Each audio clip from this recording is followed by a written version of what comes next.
If you're planning to get married, you may be spending more time preparing for your wedding than preparing for your marriage. Yet your wedding is one day and your marriage is for a lifetime.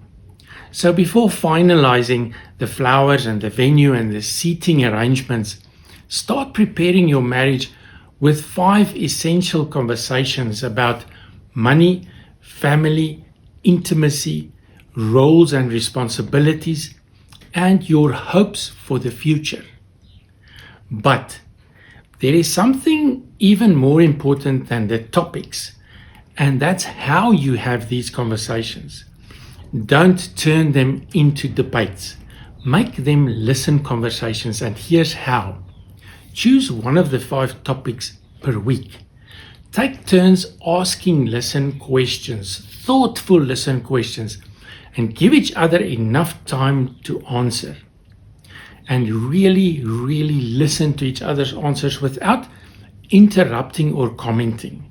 In other words, listen to really connect with each other. You may discover expectations that you never knew your partner had. More about Listen Conversations on our website.